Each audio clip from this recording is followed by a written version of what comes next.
Hello నమస్తే welcome to Telugu 360 cinema bulletin.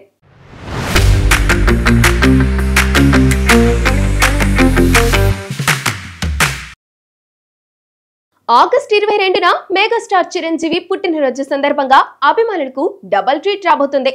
ఓవైపు విశ్వంబరకు సంబంధించిన ఓ గ్లిమ్స్ రెడీ కాబోతుండగా మరోవైపు అనిల్ రావుపూడి చిత్రానికి సంబంధించిన టైటిల్ బయట పెట్టబోతున్నారు.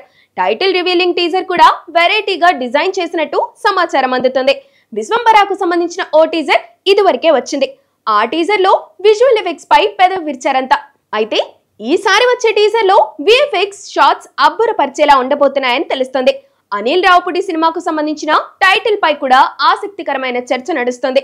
ఈ చిత్రానికి మన శివశంకర వరప్రసాద్ అనే పేరును దాదాపుగా ఖాయమైపోయిందని టాక్. సంక్రాంతి సందర్భంగా అనిల్ రావుపూడి సినిమాని విడుదల చేస్తున్న సంగతి తెలిసిందే. విశ్వంబర రిలీజ్ డేట్ పై కూడా ఆగస్ట్ 22నే ఓ క్లారిటీ వచ్చే అవకాశం కనిపిస్తోంది. ఈ నెల 27న మాస్ జాతర విడుదల కావాల్సింది. అయితే ఈ సినిమాని వాయిదా వేస్తున్నారని, సెప్టెంబర్లోనే మాస్ జాతర రిలీజ్ అవుతుందని వార్తలు గట్టిగా వినిపించాయి. నిర్మాత నాగవంశీ నుంచి వచ్చిన కింగ్డమ్, వార్ 2 సినిమాలు నిరుత్సాహపరచడంతో మాస్ జాతరని వాయిదా వేయాలనుకున్నారని ఇండస్ట్రీ వర్గాలు చెప్పుకున్నాయి. ఇప్పుడు వాళ్ళందరికీ షాక్ ఇచ్చారు నిర్మాత నాగవంశీ.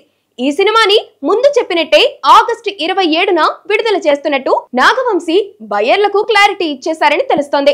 ఈ సినిమాని వాయిదా వేయాలనుకున్న ఓటీటీ రూల్స్ ప్రకారం వాయిదా వేయలేని పరిస్థితి వచ్చిందని, ఈ సినిమాని నెట్ఫ్లిక్స్ కి ఇదివరకే అమ్మేశారని, నెట్ఫ్లిక్స్ ఒప్పందం ప్రకారం ఈ చిత్రాన్ని ఆగస్టు 27న విడుదల చేయాల్సిందే అని ఇన్సైడ్ వర్గాలు చెబుతున్నాయి. ఆగస్టు 27 దాటితే మాస్ జాతరకు మరో డేట్ దొరకడం కూడా కష్టమే అని, అందుకే చెప్పిన సమయానికే ఈ చిత్రాన్ని విడుదల చేయాల్సి వస్తుందని సమాచారం అందుతుంది. 1-2 రోజుల్లో మాస్ జాతర రిలీజ్ డేట్ పై నిర్మాత క్లారిటీ ఇచ్చే అవకాశం కనిపిస్తోంది. ఆగస్టు నెలంతా టాలీవుడ్ కొత్త చిత్రాలతో కలకలలాడిపోతుంది. ప్రతి వారం కొత్త పోస్టర్లతో థియేటర్లు తలతలలాడుతూనే ఉన్నాయి. గత వారం కూలీ, వార్ 2 ఒకేసారి విడుదలైన సంగతి తెలిసిందే. టాక్ ఎలాగున్నా పెద్ద హీరోల సినిమాలు కావడంతో వీకెండ్ వరకు వసూళ్లతో హోరెత్తింది. ఈ వారం కూడా బాక్స్ ఆఫీస్ ఇదే జోరు కొనసాగించే అవకాశం కనిపిస్తోంది. ఆగస్ట్ 22 చిరంజీవి పుట్టినరోజు సందర్భంగా మెగాస్టార్ బర్త్డేని టాలీవుడ్ కూడా సెలబ్రేట్ చేసుకుంటుంది. 3-4 చిన్న సినిమాలు కూడా ఈ వారం ప్రేక్షకుల ముందుకు రాబోతున్నాయి. వాటిలో పరద, మేఘాలు చెప్పిన ప్రేమ కథ, బార్బరిక్ చిత్రాలు కనిపిస్తున్నాయి. ఈ మూడింటిలో పరద కాస్త స్ట్రాంగ్ కంటెంట్ ఉన్న సినిమాలా కనిపిస్తుంది. అనుపమ పరమేశ్వరన్ కథానాయికగా నటించిన చిత్రం ఇది. తన కెరీర్ లో ఇదే బెస్ట్ ఫిలిం అని డంకా బనాయించి మరీ చెబుతోంది. సత్యరాజ్, ఉదయ్ భాను ప్రధాన పాత్రలు పోషించిన బార్బరిక్ కూడా ఈ వారమే వస్తుంది. మహారాజా జానర్ లో సాగే సినిమా ఇది. ట్రైలర్ ఆసక్తికరంగా కనిపించింది. ఉదయ్ భాను పాత్ర ఆసక్తిని రేకెత్తించింది. మేఘాలు చెప్పిన ప్రేమ కథ అనే మరో చిన్న సినిమా కూడా ప్రేక్షకుల ముందుకు రాబోతుంది. ఈ cinema teaser, trailer feel good emotion ని తీసుకొస్తున్నాయి. వార్ 2 కి సంబంధించిన ఓ ఆసక్తికరమైన వార్త ఫిలిం నగర్ లో చక్కర్లు కొడుతుంది.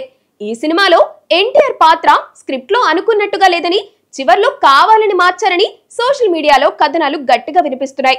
ముందుగా అనుకున్న కథ ప్రకారం క్లైమాక్స్ లో ఎన్టీఆర్ పాత్ర చనిపోతుందని, అయితే ఎన్టీఆర్ చెప్పిన సూచనలు పాటించిన అయాన్ ముఖర్జీ ఎన్టీఆర్ ని బతికించాలని తన పాత్రను మార్చారని తెలుస్తోంది. ఓ రకంగా ఇది కూడా మంచి ఎత్తుగడే అనుకోవాలి. ఎందుకంటే ఎన్టీఆర్ పాత్ర బతికి ఉండటం వల్ల రాబోయే వార్ ఫ్రాంచైజీలో ఎన్టీఆర్ ని మళ్లీ తీసుకొచ్చే అవకాశం ఏర్పడింది. ఎన్టీఆర్ పాత్రని సాడ్ మూమెంట్ తో ఎండ్ చేసుంటే ఎన్టీఆర్ ఫ్యాన్స్ బాగా హర్ట్ అయ్యేవారు. ఇప్పటికే ఈ సినిమా ఎన్టీఆర్ చేసి ఉండకూడదన్న అభిప్రాయం ఎన్టీఆర్ ఫ్యాన్స్ లో బలంగా వినిపిస్తుంది. ముందుగా అనుకున్న స్క్రిప్ట్ ప్రకారం ఎన్టీఆర్ పాత్రని డిజైన్ చేసుంటే ఫ్యాన్స్ మరింతగా హర్ట్ అయ్యేవాళ్ళు. నందమూరి బాలకృష్ణ, బోయపాటి శ్రీనుల కాంబినేషన్ అంటేనే హాట్ కేక్ లాంటిది. ఆ కాంబో పవర్ ఏంటో అఖండ 2 చూస్తే తెలిసిపోతుంది. ఈ సినిమాపై ఇప్పటికే భారీ అంచనాలు ఏర్పడ్డాయి. అన్ని ఏరియాల నుంచి ఫ్యాన్సీ రేట్లకు కొనడానికి బయ్యర్లు ఎదురు చూస్తున్నారు. నాన్ థియేట్రికల్ రైట్స్ రూపంలోనూ మంచి గిరాకీ ఏర్పడింది. ఈ సినిమా కోసం నెట్ఫ్లిక్స్, హాట్స్టార్, అమెజాన్, జియో గట్టిగా పోటీ పడుతున్నాయి. ఇలాంటి పెద్ద సినిమాల్ని నెట్ఫ్లిక్స్ ముందే పట్టేస్తుంటుంది. అఖండ 2 కూడా నెట్ఫ్లిక్స్ నుంచే మంచి రేట్ ఆఫర్ వచ్చిందని తెలుస్తోంది. అయితే సడన్ గా జియో ప్లస్ ఈ పోటీలో ముందడుగు వేసిందని తెలుస్తుంది. ఇప్పటి వరకు బాలయ్య కెరీర్ లోనే హైయెస్ట్ అమౌంట్ ని జియో కోట్ చేసిందని సమాచారం. దాదాపుగా జియోకే ఈ డీల్ క్లోజ్ అయ్యే అవకాశం కూడా కనిపిస్తుంది.